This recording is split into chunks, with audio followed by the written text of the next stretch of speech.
తెలంగాణ ముఖ్యమంత్రి తమ్ముడు రేవంత్ రెడ్డి మాటలు వింటే ఏడ్పు వస్తుంది. మమ్మల్ని దొంగల్లా చూస్తున్నారు, మమ్మల్ని భిక్షగాల్లా చూస్తున్నారు, ఢిల్లీలో మాకు అపాయింట్మెంట్ లేవు, విదేశాల నుంచి డబ్బు తేలేము, శాలరీలు కట్టలేము, మమ్మల్ని మొక్కలు చేసుకొని తిన్నా. వినండి, రాష్ట్రం ఆర్థికంగా బాగా లేదు, అప్పు పుడతలేదు, అనా పైసా ఎవడు ఇస్తలేడు. ఎవరినైనా కలవడానికి పోతే బ్యాంకర్లు దొంగలను చూసినట్టు చూస్తున్నారు తెలంగాణ రాష్ట్ర ప్రతినిధులను. ఎవడు ఢిల్లీకి పోతే అపాయింట్మెంట్ కూడా ఇస్తలేడు, వీడు వస్తే చెప్పులు కూడా ఎత్తుకపోతాడేమో అన్నట్టుగా ఆ పరిస్థితి ఉంది దేశం ముందల.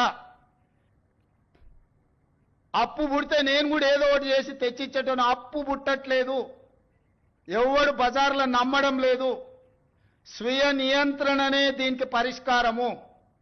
ఉన్నంతలో గౌరవంగా సంసారాన్ని నడిపితే బజార్లో ఎవడైనా నమ్ముతాడు. వీధికెక్కి రచ్చ చేసుకుంటే కుటుంబం పరువు బజార్లో పడేసుకుంటే ఎట్లుంటుందో, ఉద్యోగ సంఘ నాయకులారా, రాష్ట్ర ప్రభుత్వం అనేది మన కుటుంబము. ఈ పరువును బజార్లో మీరు పడేస్తాము అనంటే కుటుంబ పెద్దగా వద్దు అని నేను విజ్ఞప్తి చేస్తున్నా.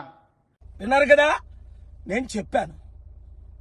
పాత అప్పు తెలంగాణ 7 లక్షల కోట్లు, తమ్ముడు రేవంత్ రెడ్డి ముఖ్యమంత్రి అయిన తర్వాత 2 లక్షల కోట్లు. ఈ 10 లక్షల కోట్లకు వడ్డీ ఎవరు కడతారు? అదే పరిస్థితి ఆంధ్రప్రదేశ్ లో కూడా. తెలుగు ప్రజలారా, ఈ ముఖ్యమంత్రులు మారి నాతో పాటు గత వారం వాషింగ్టన్ డీసీలో, అమెరికాలో, 2 వారాల క్రిందట టర్కీ, యూరప్ లో సమిట్లకు వచ్చుంటే 100,000 కోట్లు, కనీసం సంవత్సరానికి 1,02 కోట్లు తెచ్చుకున్నా నిరుద్యోగులు ఆత్మహత్య చేసుకోరు, రైతులు ఆత్మహత్య చేసుకోరు, జీతాలు ఉద్యోగస్తులకు ఇవ్వచ్చు, ఇన్వెస్ట్మెంట్లు తేవచ్చు, అభివృద్ధి చేయొచ్చు. అంటే కలుద్దాం అంటారు, మరి కలరు. వాళ్ళు కలిసేటట్టు ప్రార్థించండి. ఈ వీడియో వారికి చేరేటట్టు ప్రతి మీడియా బ్రాడ్కాస్ట్ చేయండి, షేర్ చేయండి. లేదంటే ఇప్పుడున్న రాజకీయ నాయకులు చిత్తుగా అన్ని పార్టీలు ఓడించి ప్రజాశాంతి పార్టీని గెలిపించి రాష్ట్రాల్ని, దేశాన్ని కాపాడుకుందాం. Thank you very much.